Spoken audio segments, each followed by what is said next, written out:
Oi pessoal, tudo bem com vocês? Espero que sim. Aqui é a professora Suzélia Alvarenga e no vídeo de hoje eu vou fazer a correção das atividades de História do primeiro ano referentes à semana 4, do PET 2. Então, nossa última semana dessa apostila. Vamos lá? Bom, a semana 4, ela manteve a linha do estudo de resistências africanas, resistências escravas, se debruçando mais especificamente sobre revoltas africanas, revoltas escravas, mais especificamente ainda na revolta interna do Quilombo dos Palmares, então um conflito interno que houve no Quilombo, e da revolta dos Malês, que ocorreu no século XIX em Salvador. Bom, o primeiro texto ele fala sobre a Bahia escravista do século XIX, apontando o fato de que a Bahia recebeu grande parte dos escravos africanos que vieram desde o período colonial para o Brasil. Lembrando que durante o período colonial, durante grande parte desse período, a Bahia foi a capital do Brasil. Por quê? Porque a região Nordeste era responsável pela economia do período colonial durante muito tempo, voltada então para a produção açucareira.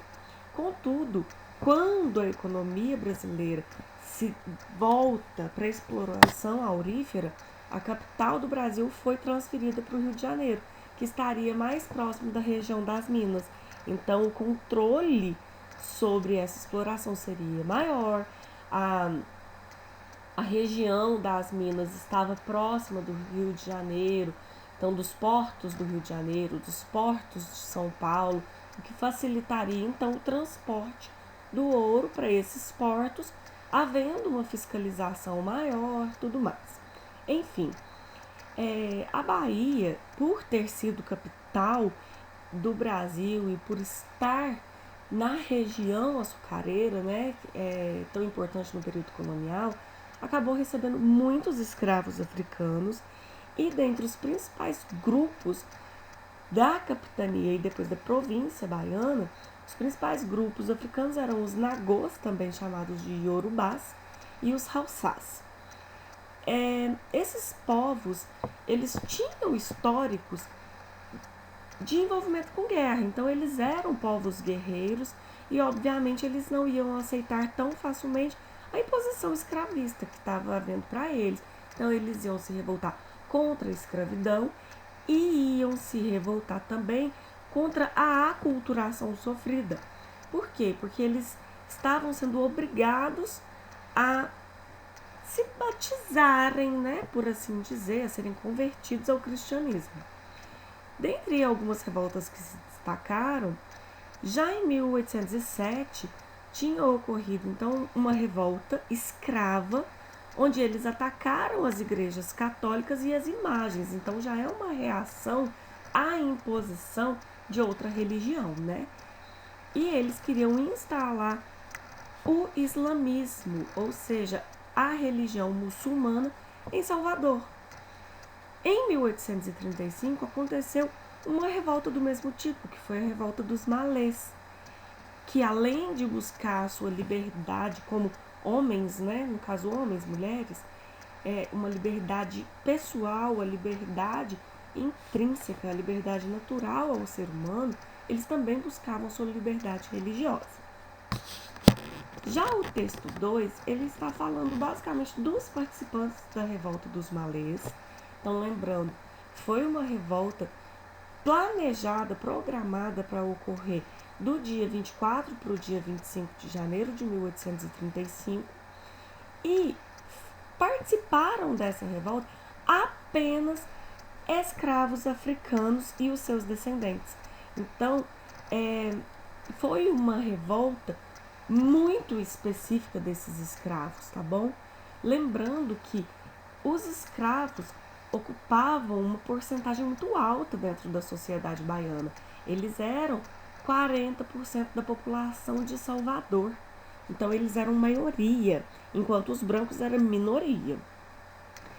Foi nesse cenário, então, que o cenário baiano, o cenário de Salvador, de uma população de maioria escrava, que os participantes da revolta, os nagôs, acabaram iniciando então o planejamento da revolta, uma vez que ela não chegou a acontecer da forma planejada mesmo, né? Eles reagiram, eles entraram em conflito com as tropas oficiais, com as forças oficiais do governo local, mas a revolta foi reprimida no mesmo dia. Então eles não conseguiram levar ela adiante porque eles foram dedurados, por assim dizer, tá? Então, os participantes da revolta eram em sua maioria nagôs, teve em menor escala, em menor número, participação de africanos de origem haussás e tapas também, e a maioria deles tinha como religião o islamismo, como a gente já falou. E a religião, gente, ela sempre foi vista também como um meio de transformação social, uma vez que a religião faz parte da nossa identidade cultural. Como a gente já viu, a palavra Malê é uma palavra de origem iorubá e ela significa muçulmano. Essa revolta contou com a participação de no mínimo 600 africanos escravizados, mas dizem que foi de 600 a 1.500 africanos escravizados que participaram dela. E ela teria início, a revolta dos malês teria início no período do Ramadã, mais especificamente no dia da Noite da Glória, que foi quando Maomé recebeu a visita do anjo Gabriel e começou a receber os ensinamentos do Deus Alá. Então, os participantes da revolta dos malês, eles desejavam, como a gente consegue supor e ver aqui, uma liberdade bem geral, né, gente? Uma liberdade em todas as esferas da vida deles. Então, apesar de a gente meio que já ter respondido as questões, vamos para a pergunta oficial, né?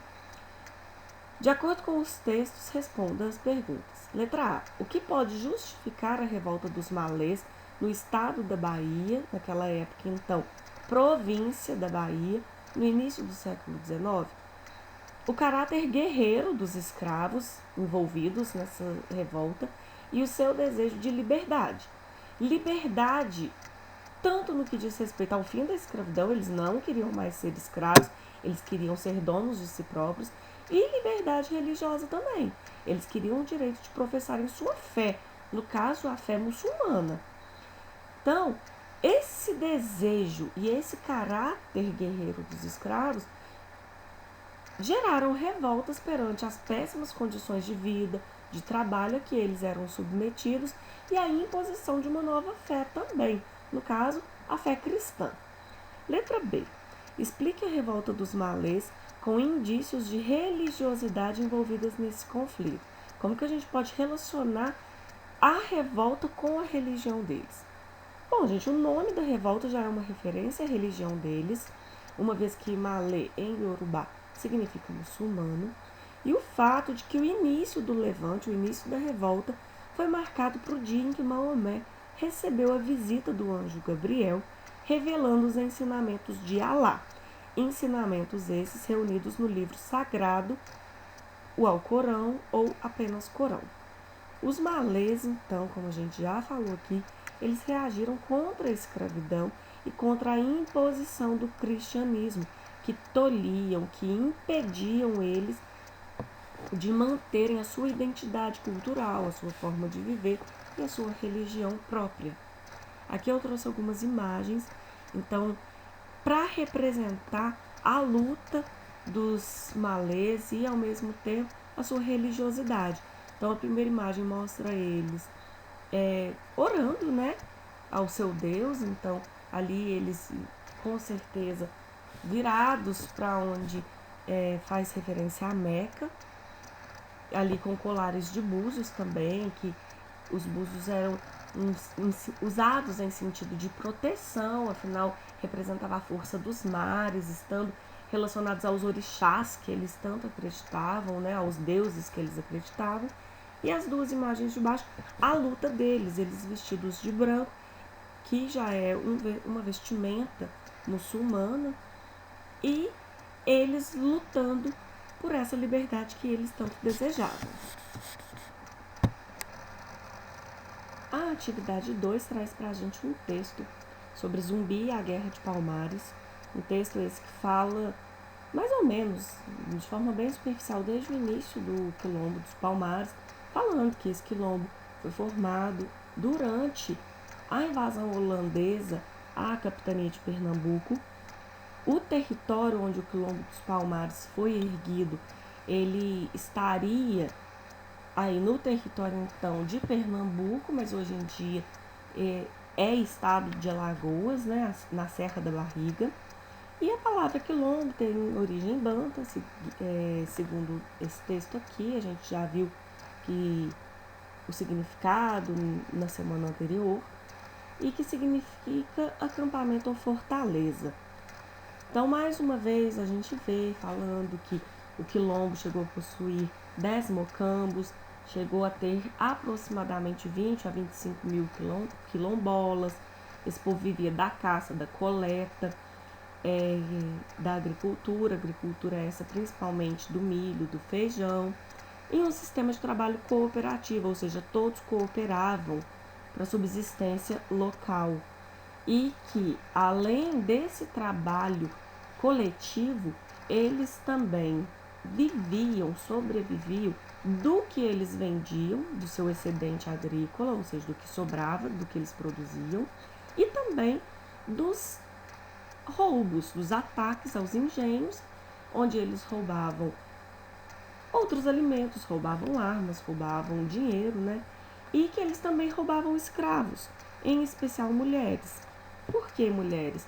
Provavelmente para constituir uma família com elas e manter a cultura deles.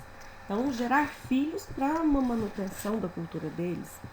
E que eles também assaltavam aldeias indígenas em busca de mulheres e alimentos.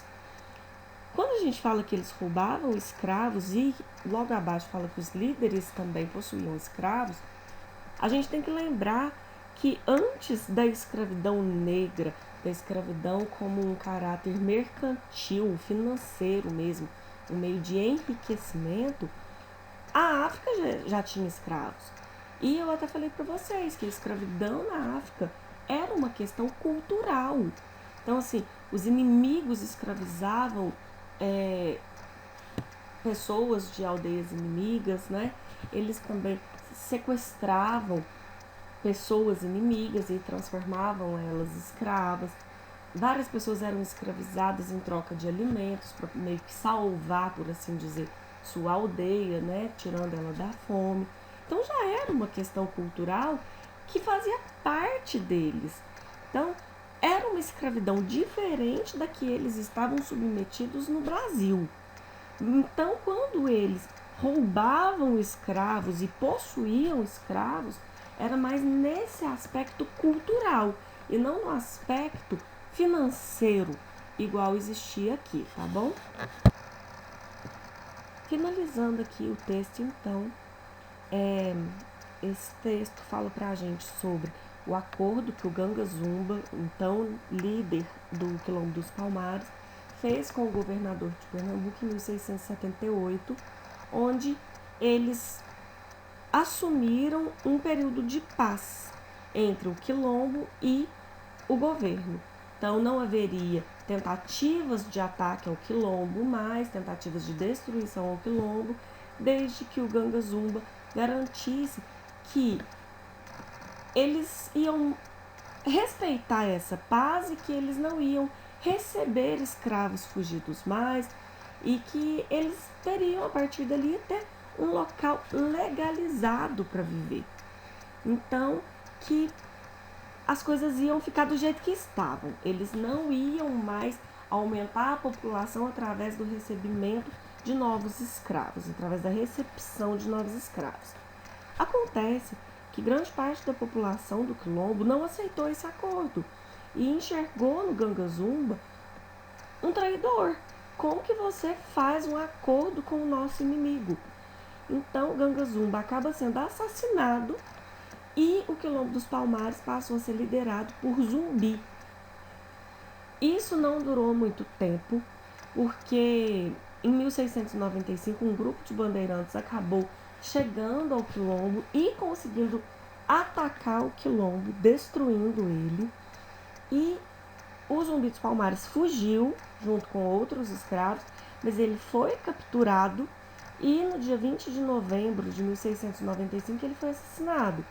Eu não sei se vocês conseguiram fazer aí, né, a relação, mas o dia 20 de novembro é o dia da consciência negra, que é uma homenagem mesmo ao dia do assassinato do Zumbi dos Palmares, como uma referência à luta negra por liberdade, por melhores condições, tá? E o Zumbi foi degolado, a cabeça dele foi exposta em Recife como um troféu mesmo da vitória dos brancos. Então, a questão aqui, Ganga Zumba traiu a causa de Palmares para firmar um acordo com o governo colonial? E aí, o que vocês acham? Ele realmente foi um traidor? Ele traiu o seu povo quando ele fez um acordo com o governo de Pernambuco? Tudo depende do ponto de vista, né, gente? Na minha forma de ver, ele teve boa intenção. Ele achou que aquilo ia privar seu povo de tantas lutas, daquela situação de ficar atento e ligado o tempo todo, porque pode ser atacado. Então, depende tudo do ponto de vista. E aqui eu coloquei assim, o meu ponto de vista, tá? Então, tentando evitar os constantes ataques ao quilombo, Ganga Zumba fez um acordo de paz que beneficiaria seu povo, de acordo com o que ele acreditava, provavelmente. Como que beneficiaria seu povo? Eles poderiam continuar comercializando sua produção excedente com os vizinhos, eles receberiam uma área legalizada, onde eles poderiam viver em paz, além de serem reconhecidos como pessoas livres. Eles não iam ser vistos como escravos fugidos, eles iam ser vistos como pessoas livres. Contudo, grande parte dos quilombolas foram contrários, dos quilombolas de Palmares, foram contrários a esse acordo e viram Ganga Zumba como traidor. Afinal, ele tinha se aliado ao inimigo. Então, basicamente é isso. Chegamos ao fim do PET 2 e eu espero ter contribuído não só nessa atividade, mas ao longo desse mês com a compreensão do tema por parte de vocês e contribuído na resolução e no entendimento das atividades também. Até breve, até a apostila 3 e abraços da professora Suziele.